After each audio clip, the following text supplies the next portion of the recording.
So we are up to we're on Parak Gimel. I'm sorry, Chelik Gimel Parak Aleph, middle of Vav. Okay, where we have Ukvar Tagia. That's what we're up to. What page is that? Anybody? 190. 190. All right.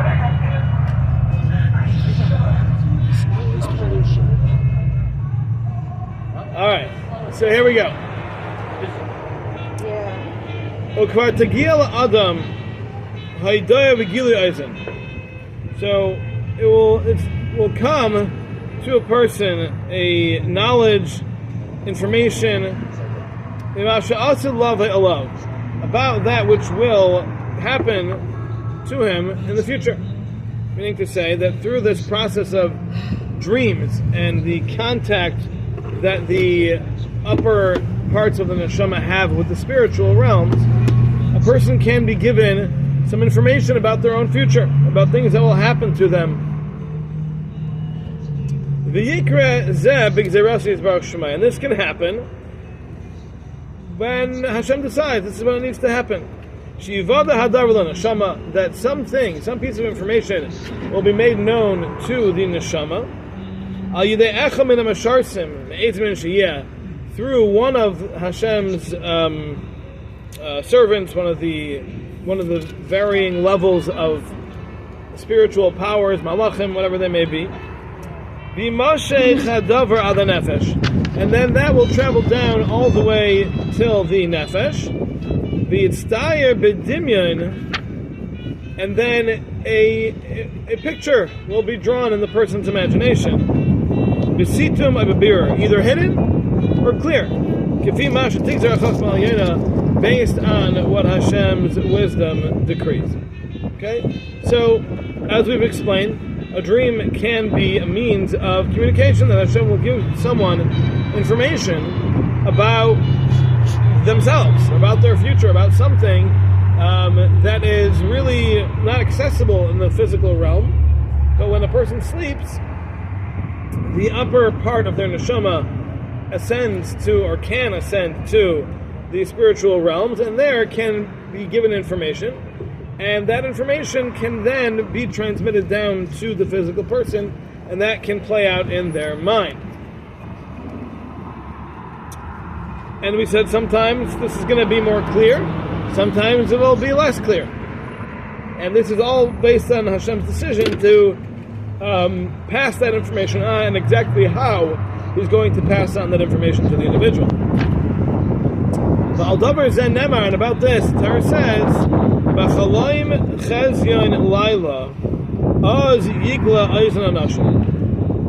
a vision that happens at night, that when things will be revealed, or the ear of man literally will be open, meaning that a person will be able to understand something, or see or experience something when they sleep. And this is what it is referring to. Okay? Okay, so Nimtza, it comes out, Klal HaChalaymas, the bottom line when it comes to dreams, is Tziyuri HaDimyan. They are images of the imagination. Mitzad Atzmai, it can either be a product of itself, of the imagination itself, Mitzad Mashi is Shet Ireyu HaNeshama, Lefi Masha Tasig, or it could be the product of the Neshama having experienced something, and that experience is then being passed down. V'ula, however, ein ha'payel b'chol eila ela echam menakech hazaruchim. But whatever happens, however this process is going to happen, it's only going to come through one of the spiritual powers, the kaichais that we described, the ones that are the beginning of the process of transferring things from the spiritual realms down to the physical world.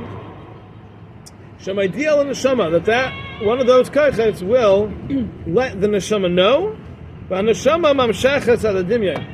then the neshama will trace it down or pass it down until it gets to the physical imagination of man, as we've explained. Now, if the power that relayed this information is one of the the holy servants, meaning to say it's one of the good malachim, then yeh davar emes. Then that means that it's accurate information that's being passed down. But if it's from one of the other powers, meaning from one of the koiches that's there to give misinformation to the world, to bring evil onto the world, then yeh hadavar kaizer. Then it's going to be a lie. It's going to be untrue. This is what our sages tell us in the Gemara in Brachos. Kan al yedei malach, kan al yedei sheit. The Gemara there is discussing a contradiction in verses in which one says that that a dream is true, and another one says that a dream is not true. So the Gemara resolves the contradiction by saying that here is where it came through a malach, and here is where it came through a shade. Meaning to say that depending on the source of that information will be the accuracy of that information. Yes? So, we don't know how to interpret any of this because we're not on that level. And we have a lot of us have dreams all the time, or a lot. So, I mean, in the regular scheme of things, we wouldn't be keeping track of all this every day and going to a higher person to discuss all this. So, or would we? Is that what's expected of us to do? Or because there's a lot of.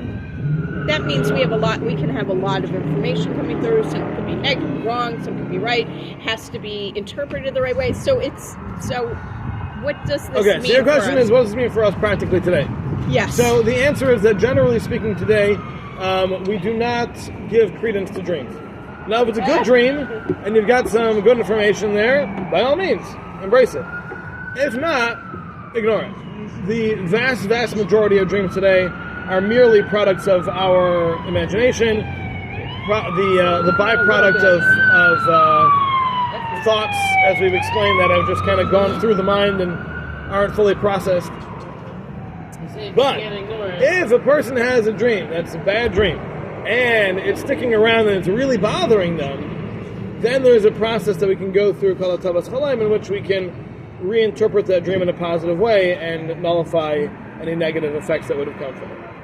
Really? Brother-in-law is really good at it. What? My brother-in-law is really good at it. Yeah. Moed Katan, Rabbi Slake's talked about it. Yeah, oh yeah. It has to make sense part of the Duchening, the only remaining service that we have. That we deal with dreams, yeah. It has to make sense so that the interpretation could be right. Yeah, but making sense still is, yeah. But my wife remembers a lot of her dreams. Oh. Every once in a while she calls her brother. And he tells Really? Yeah, but again, dreams are only to be concerned with if they're really bothering you. Yeah. And even that, you can let it sit for a little bit. Some say you should deal with it right away. Others say it's okay. You'll let it sit for a little bit and see if it's still bothering you. If it's still bothering you, then you can go deal with it. But otherwise, you can ignore that. Did I have a dream, or was this what we talked about last time, that it's all in how you interpret them? Like the interpretation is so much critical. We had that conversation, right? Yes. Okay, good. Check the video. Yeah. Or was it a dream? It's not. Was it live or was it Memorex? Yeah. Okay. That's going back. 80s. Yeah. Before, I think maybe. 70s. Yeah. All right. Are we good? Mm-hmm. Yeah, we're all good here? Okay. Okay, so now, Uvekulam. Now when it comes to all dreams, Yesh Taruvais Shal Hatziyurim and Sodom Shal Diminatva. There's always going to be a mixture of some of the images that have simply gone through the brain throughout the course of a person's day or week or life, and those are going to affect the dream. So even if the dream is a relaying of accurate information from a malach, nevertheless, there's still going to be some degree of nonsense that's mixed into this dream. This is what I said, just tell us. There is no dream that is accurate that doesn't have some degree of falsehood mixed into it. There's something in there, in every single dream that's a product of the physical mind, the imagination that's simply processing thoughts. So there's always going to be some of that mixed into a dream, even if it's accurate. So that means that within every accurate dream, there's still going to be some residual imagination that's playing into said dream. Okay? I guess Freud didn't study any of this. No. This went. You got a lot to say about dreams. Yeah, I know. I grew up Forget with a Freud did lot of Freudian drugs. father. Freud did a lot of therapist. cocaine and Yeah, exactly. Wow. He was definitely he was a trailblazer. Yes. You could say that. However, there are other dreams as well, nimtzoim, that are found. And these are dreams of prophecy. Those will be explained on their own later on. That will be in chapter 5. Hopefully we'll get there. We'll talk about dreams of prophecy. The dreams of prophecy they work with a whole different system. It's not a product of the imagination at all. There's nothing physical about it, etc. Okay. All right, and with that we've completed the basic topics of your standard dreams. Okay? Moving on? Kazakh. Almost half the book. Yeah. Okay. So, Perek Sheni, chapter 2. Kvar be'arnu b'chalokim shekadmu. We've already explained in the earlier sections Shetchilas kol nivram hu klal koiches nivdal, that the beginning of everything that happens in the world starts by Hashem sending whatever it is down through the koiches. The koiches are those the highest level of the supernal forces, and those are the ones that everything starts at. Hashem sends it to them, and then they filter it down until eventually it makes it down into this world.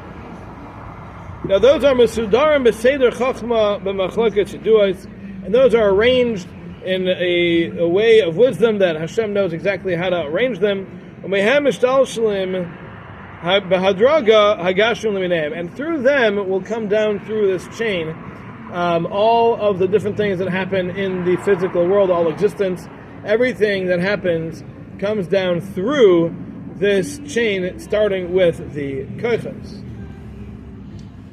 This is all what we've learned already, and if this is new to you, please go back and review.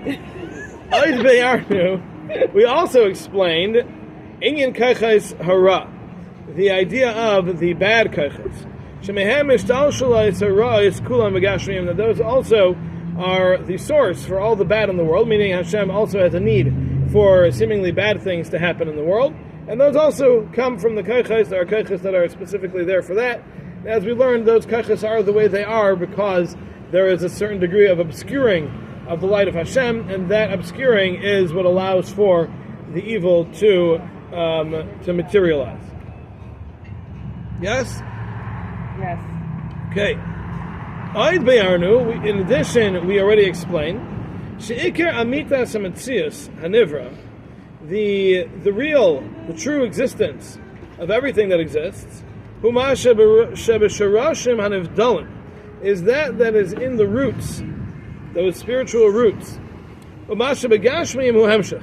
And whatever happens down here on earth is simply an extension or an outgrowth of that which happens up there in the spiritual realm. So it's not that things here happen and they're represented up there. On the contrary, the things up there is really what's happening, and down here is how it manifests physically. But really everything's happening up there in the spiritual realms. Levami Mashne Shtar Shne Shatsit Sham.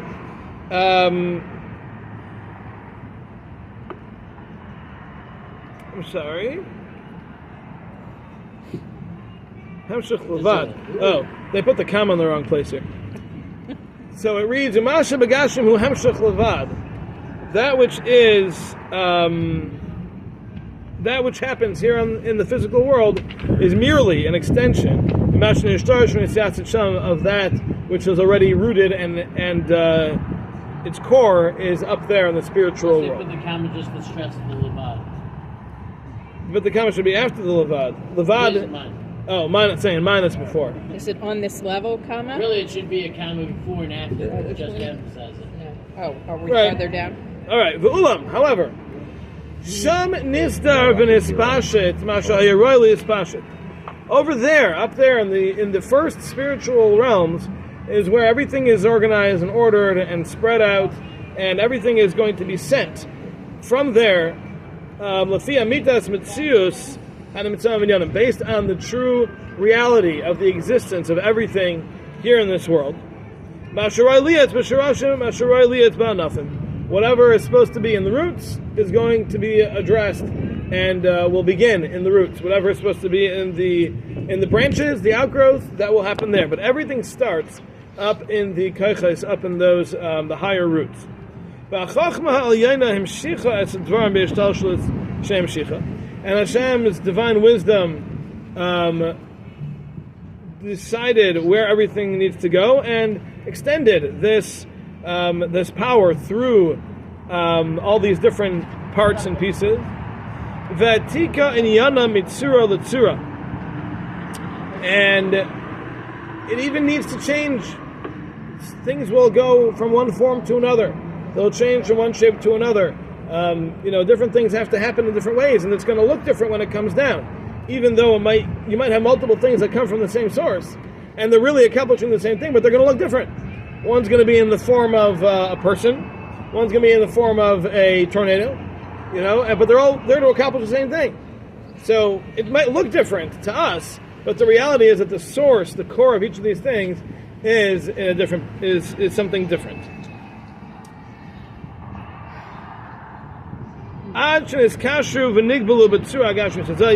it's going to go through various formations and changes, morphs, I guess we can call them, until it makes it down into whatever physical form it's going to end up with when it gets down into this world.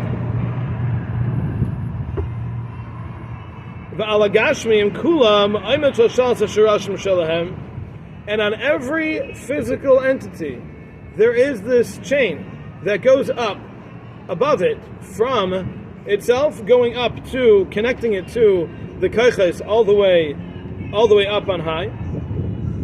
Gavaya me'al gavaya, one thing above the next. Until it gets all the way back to the original kaiches that are at the highest level of the spirituality. So every physical thing is connected with like a chain, with a wire almost, we can view it, that connects it, and all of the influence that needs to come down to make it exist, and whatever needs to happen to it, all of that is above every single physical existence. And everyone stands in its place, and it is going to remain. It's going to remain in its position that it needs to be in, with its parameters, with its boundaries, the way Hashem designed it. And it is unable to leave that design. So Hashem gave everything certain shape, certain form, certain ideals, certain ideas, certain boundaries, and everything needs to stay within that. No being, no existence has the ability to get out of that, because its entire source for existence has certain constrictions. It has a certain shape, and without that, it doesn't exist. So it's impossible for something to get out of that boundary, to get out of that shape that it's in, because that's its entire existence. Okay? Yes, this makes sense? Yeah? Okay. And all of the roots send down their influence to the branches, with the whole chain system. And this is all without ever changing the natural makeup of whatever it is that you're dealing with. So every single thing that exists in the physical world has a source in the spiritual, and that source is the definition that it needs to exist within, and it can't break out of that. That's just what it is. Okay? I'm sorry, however, Gazra Chachma Al Hashem's supreme wisdom decreed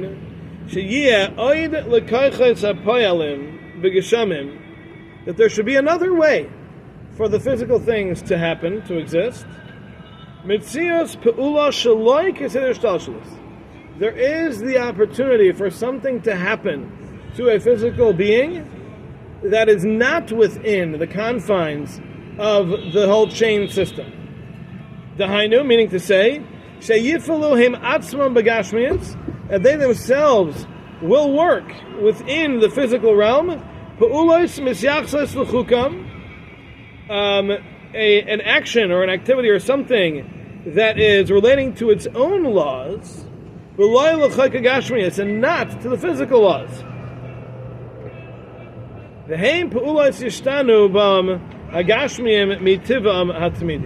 And this is the activity that can change or allow a change from something's physical limitations to take place. Okay? So what he's saying is that there are times where the kaichais will be able to interact directly with a physical creature, a physical existence, without having to go through the chain system.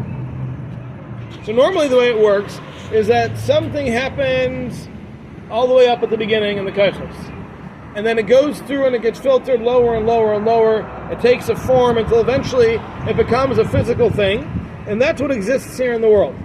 Now, that thing is bound by all those filters. All those filters eventually came down to a physical point, and that physical point is the entirety of the existence. So, simply put, a person can't fly, because the physical existence of a person does not give it the ability to fly. It's outside the realm of the physical manifestation of the kaiches in a person. However, there are times where the kaiches themselves can bypass the whole system, and they can directly influence a physical thing. So, while still in their spiritual state. Yes, the kaiches don't change, and this is not passing information down the chain, but it's circumventing the chain and just going directly to the physical being. So a person could fly, because if the kayach that's starting up there says this person needs to fly, then the restrictions of the physicality that were created by the whole filter system are circumvented, because it's going directly from the source, which is clearly not, restricted at all in any kind of physical way, is going straight to the person, and the person can now do things that are supernatural. So obviously we're talking about miracles here, but this is how it works. Hashem decides at times that there will be a direct link, without any intermediaries, between the kaiches that are all the way on top and a physical being. So a rock can spew water, right? How's that happen? The way it works is that rock is getting a direct influence from the kayach that deals with water, and it's circumventing all physicality. So physicality doesn't play a role, it doesn't restrict it in any way. So now water and rock are not a contradiction, and water can come from a rock. Also, we have the concept of Kfitzas Derech. We find that Yaakov traveled a tremendous distance in a very short amount of time. No time, actually. The Gemara says he started here and he went there, like it was like one right after the other. Came back. Right. He had to go back, and then when he turned around, he was already back to where he had been. Days of traveling just disappeared. How'd that happen? So it's not that he ran really fast. It's not that he got transported. It's that at that moment, Hashem said, the bond, the binding of physical space will not apply to him. So you can be here and you can be there. Right? It's to us, we can't understand that, because to us, we think physically, and everything is bound by time and space. But a person doesn't have to be bound by that. An item, nothing that exists, needs to be bound by that. It only is under normal circumstances. But when Hashem decides, it doesn't have to be that way. And Hashem decided that the kayach of movement was going to interact directly with Yaakov, and Yaakov went from point A to point B without needing to travel. Is that able to be limited in different ways? Like even that can be limited? Can it be limited? It can be. I just trying. There's more brachos that discusses different halachim distance they could travel, how many hops, so to speak, they have to do. Yeah. So maybe that's what this is. In other words, like Baruch Hu gives them, takes away a certain amount of physical space. Well, Malachim aren't really Bound. physical much. No, So- they're not. But when they come to this world, they're mingling. Yeah. So then there's a certain amount of physicality that they're bound by, right? So maybe that Mingling. can explain. Sounds like a cocktail party. Maybe. All right, what do you think about it? Yeah. Okay. Okay. Oh, I got it.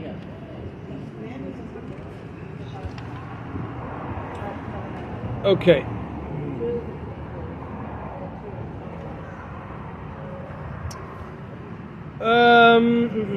Okay, so now, v'hine. It's very interesting. V'hine. Yeah. Nitan la'adam yachaylas. Has been given to a people the ability sheyishtamesh min hamnimtzais al derech hazeh, to be able to use these things in this way. Meaning it's possible for a person to access this idea that we're discussing. The same way a person is able to use the natural order of things. So, meaning to say, there's such thing as a person actually interacting with these spiritual forces, the kaichas, which will allow them to do supernatural things. The same way, exactly the same way they do the physical. Pirish, meaning to say, the same way a person using something physical, it's not 100% based on his own will. What does that mean? Meaning, because you can only use things in the way they are able to be used. And in ways that they have certain parameters and limitations. You can't cut with something flat, with something blunt. You need something sharp. You can't climb up without a ladder, without steps. You can't squeeze something unless it's soft. So there are certain physical limitations to what you can do in life. Right? You can't try to squeeze a metal bar. You're not going to get anything out of it, right? Because it's not squeezable. The laws of physics don't allow for that. And you can't climb without something to hold on to. It's not physically possible, right? The laws of physics limit your interaction with physical things. So the same is true when it comes to using the spiritual. There are still going to be limitations to the use that you can have of the physical things, of the spiritual things. Meaning, as much as we're going to say that there is a use that a person is able to grab onto, and they're able to use certain things for their uses, whatever they may be, they're still going to have limitations. It's still not just an unlimited do whatever you want kind of thing. There still are boundaries. It's based on what Hashem's wisdom decides is appropriate. So we're going to continue with this next week and we'll get into this more, but the basic idea is that the same way using something physical carries limitations of the laws of physics, so too using something spiritual also carries limitations of the laws of spirituality. So that's what we'll get into more next week, Mr. Hashem, but that's the idea that we are discussing. Next week's forum, are we having Next class? week we will not be having our class, Okay. but the next week that we have our class, we will continue from here. Thank you. All right. Have a good one, everybody. You too. Thank you for class.